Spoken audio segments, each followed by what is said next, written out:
Hello दोस्तों, very good morning. मैं आपका दोस्त अमित शर्मा। आज के इस टॉपिक में हम इलेक्ट्रिकल पैनल में पावर मॉनिटर के कनेक्शन किस तरह से किए जाते हैं इसके बारे में समझेंगे।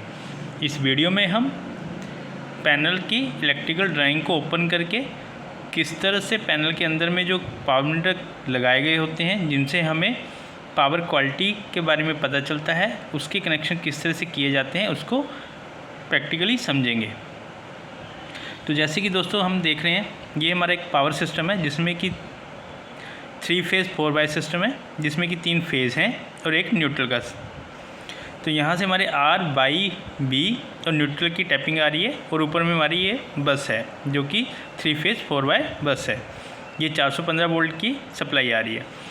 इसके बाद अगर हम यहाँ पे देखें तो यहाँ पे एक MCC भी लगा हुआ है जो कि 100 एम्पेयर 4 पोल का MCC भी है। इसमें 3 पोल जो हैं वो आर बाई बी फेज़ के हैं और एक 4 पोल जो है वो न्यूट्रल का है।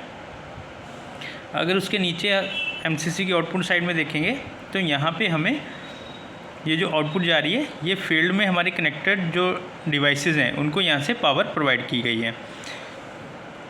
यहाँ पर देखेंगे तो ये पावर मॉनिटर दिखाया गया है।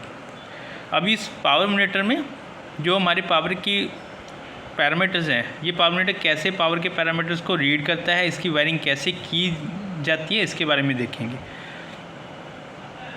तो दोस्तों जैसे कि हम देख रहे हैं, ये जो हमारा पावर मॉनिटर है इसका नाम है PM1000 सीरीज़। ये रॉकवेल में एक कंपनी का पावर मॉनिटर है।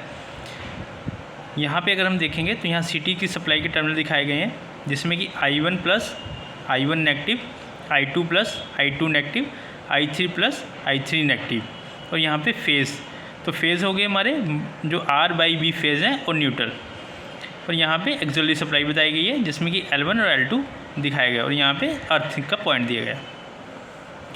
अब इस पावर मॉनिटर में किस तरह से हम फेज़ कनेक्ट करते हैं, कैसे सप्लाई प्रोवाइड की जाती है इस पावर मॉनिटर को एक्सिलरी सप्लाई, और किस तरह से हम CT के कनेक्शन कनेक्ट करते हैं। देखो दोस्तों, जैसे कि पावर मॉनिटर से हमें पता चल रहा है पावर, तो पावर क्या होती है हमारी वोल्टेज इनटू करंट। तो इसका मतलब ये है कि इस पावर मॉनिटर के अंदर में हमें वोल्टेज सप्लाई और करंट के जो वायर्स हैं उनको कनेक्ट करना है। तो करंट को मेज़र करने के लिए हमने यहाँ पे CT का यूज़ किया है और जो वोल्टेज है वो डायरेक्टली हमने यहाँ से टैपिंग ली है। तो यहाँ अगर हम देखेंगे तो यहाँ पे जो हमारे आर बाई बी फेज़ हैं जो कि इनकमर के इनपुट में है, जो ये हमारा MCC भी है। MCC के इनपुट टर्मिनल से पहले यहाँ से टैपिंग उठाएगी। ये हमारा R phase, Y phase, B phase और न्यूट्रल। तो जो आर फेज़ की वायर है उसका जो फेरियल नंबर है वो है E10, बाई का है E30, बी का है E50 और न्यूट्रल का है E70। इसके बाद यहाँ पे सिंगल पोल के MCB हैं जो SP लिखा है, इसका मतलब है सिंगल पोल, और MC 1 to 4 मतलब 1 2 3 4। तो यहाँ 4 MCB लगे हैं और इस MCB की जो आउटपुट से वायर निकली है उसका नाम है E11, E31, E51, E71। और इस सेम फेज़ की जो हमारी फेरियल की जो वायर्स हैं उनको हमने कनेक्ट किया पावर मॉनिटर के ऊपर में। तो जैसे हमारी E11 आया, E11 यहाँ से होते हुए यहाँ B1 टर्मिनल पे कनेक्ट हुआ। उसके बाद E31, सेम E31 जो है वो B2 पे कनेक्ट हुआ, E51 जो है वो B3 पे कनेक्ट हुआ और न्यूट्रल E71 जो है वो BN पे कनेक्ट हुआ। अभी जो हमारा B1 है, B1 से ही फेज़ सप्लाई हमने L1 पे दी और जो न्यूट्रल है वो L2 पे कनेक्ट किया। तो ये हमारी एक्सिलरी सप्लाई होगी, ये हमारे फेज़ कनेक्ट हो गए। अभी इस पावर मॉनिटर को एक और इनपुट सिग्नल चाहिए, वो चाहिए करंट के। तो करंट के लिए हमने जो हमारे 3 फेज़ हैं उन तीनों फेज़ों में हमने यूज़ किया CT। तो एक CT हमारा ये है, second CT, third CT। CT जो है वो MCCB की जो आउटगोइंग्स है, आउटगोइंग से जो वायर जा रही हैं फील्ड के लिए या किसी डिवाइस में जो कनेक्ट हो रही हैं उसके सर्किट के बीच में हमने CT यूज़ किया। तो जो फील्ड में डिवाइस जा रही हैं वो CT के थ्रू होके जा रही हैं। तो अभी हम देखें, अगर यहाँ पे एक CT ये रहा, एक CT ये है, एक CT ये, तो 3 CT हो गए। अब इन 3 CT को हमें यहाँ पे कनेक्ट करना है।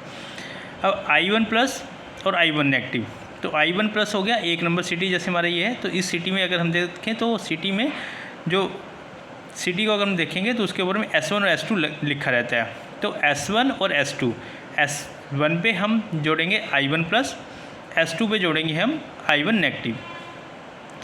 अभी ये जो S2 है यहाँ पे अगर हम देखें, यहाँ से 2 वायर हमने कनेक्ट करी, सेम CT2 से भी 2 वायर ली, CT3 से भी ली। अब CT1 के जो वायर्स हैं उनको नाम दिया हमने, जो S2 पे कनेक्ट हो रही है D11, S1 पे जो कनेक्ट हो रही है वो D10, और ये जो TX लिखे हुए हैं ये CT के टर्मिनल्स हैं जिनको हम शॉर्टिंग लिंक भी बोलते हैं। तो ये 2 वायर हमने कनेक्ट करके CT के शॉर्टिंग टर्मिनल लिंक पे कनेक्ट कर दी। अभी यहाँ पे देखेंगे तो यहाँ पे ये टर्मिनल, सेकंड का CT का फर्स्ट टर्मिनल, थर्ड CT का फर्स्ट टर्मिनल, इन तीनों को आपस में यहाँ पे हमने लूप कर दिया। और लूप करने के बाद यहाँ पे अगर नीचे देखेंगे तो यहाँ ग्राउंड दिखाया गया है, मतलब अर्थ किया हुआ है। अभी इस CT का जो S1 है, S1 CT शॉर्टिंग लिंक से जो आउटपुट निकल रही है उसको नाम दिया D12 को कनेक्ट किया हमने I1 प्लस पे। CT2 का जो वायर है जो CT के शॉर्टिंग लिंक से निकल रहा है, यहाँ CT से देखेंगे S1 से तो D30 है, यहाँ CT टर्मिनल से जो वायर है वो D32 के नाम से I2 पे कनेक्ट कर दी। सेम CT3 में जो S1 की वायर है जो कि CT टर्मिनल से पहले D50 फेरुल के नाम की वायर है, उसके बाद इसका नाम दे दिया हमने D52। CT टर्मिनल के आउटपुट से देखेंगे तो पावर मीटर तक ये जा रही है D52। तो I1 प्लस, I2 प्लस और I3 प्लस हमारे यहाँ पे कनेक्ट हो गए। तो ये आए हमारे I1, I2, I3 प्लस जो है वो तीनों CT का S1 टर्मिनल आ गया। अभी I1 नेगेटिव, I2 नेगेटिव और I3 नेगेटिव, ये है CT के कॉमन पॉइंट, जिनको यहाँ अगर हम यहाँ देखेंगे तो यहाँ पे हमने शॉर्ट किया आपस में, तो यहाँ पे ग्राउंड भी किया हुआ है। अभी यहाँ से हमने क्या किया, जहाँ पे ग्राउंड किया वहाँ से एक टैपिंग पॉइंट उठाया, उस टैपिंग से 3 वायर ली। तो एक का नाम दिया D70, दूसरे का नाम भी D70, तीसरे का नाम भी D70। तो ये तीनों वायर का जो मेन फेरुल केबल का फेरुल है वो D70 के नाम से है, और इनको I1 negative, I2 negative, I3 negative पे कनेक्ट कर दिया।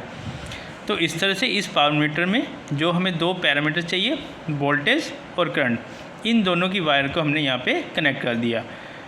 तो ये जो पावर मीटर है इसकी जो केबल के कनेक्शंस है वो कंप्लीट हो गया। तो एक पावर मीटर को पावर क्वालिटी को मेजर करने के लिए 2 पैरामीटर की रिक्वायरमेंट होती है। एक होती है सप्लाई की, दूसरा है उसके जो CT सप्लाई में हम बोलेंगे तो वोल्टेज की, दूसरा है करंट की।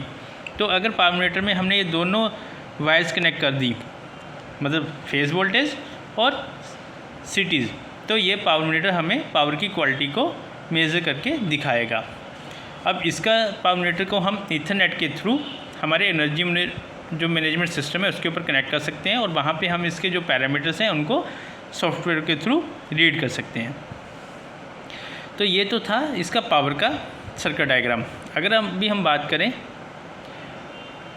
कंट्रोल की, तो किसी भी MCCB में या किसी भी कंपार्टमेंट में जहाँ पे हमने पावर मीटर लगाया है, CT लगाए हुए हैं, और उस कंपार्टमेंट में अगर हमने MCCB का यूज़ किया है तो MCCB के ऑन ऑफ ट्रिप इंडिकेशन के लिए यहाँ पे हम देखेंगे तो यहाँ एक कंट्रोल का MCB लगाया डबल पोल का, और उसके बाद यहाँ से जो MCCB है, MCCB के साइड ऑन कॉन्टैक्ट अगर ऑन है तो यहाँ पे ऑन की इंडिकेशन आएगी, अगर ऑफ़ है तो ऑफ़ की इंडिकेशन आएगी, और अगर MCCB ट्रिप है तो ट्रिप की इंडिकेशन फ्रंट डिस्प्ले पे देखने को मिलती है। तो इस तरह से हम किसी भी पावर मीटर के जो कनेक्शंस होते हैं, जो कंपार्टमेंट में किए गए होते हैं, उनको समझ सकते हैं।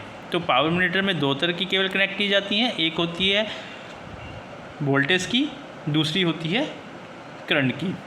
तो 3 फेज़ सिस्टम में हमारे 3 जो फेज़ आएंगे वो पावर मीटर में कनेक्ट होंगे, और 3 ही हमारे CTs हैं जो कि पावर मीटर में कनेक्ट होंगे। तो इस तरह से हम पावर मीटर की वायरिंग को रीड कर सकते हैं और ईजिली ट्रबल शूटिंग भी कर सकते हैं। Thank you.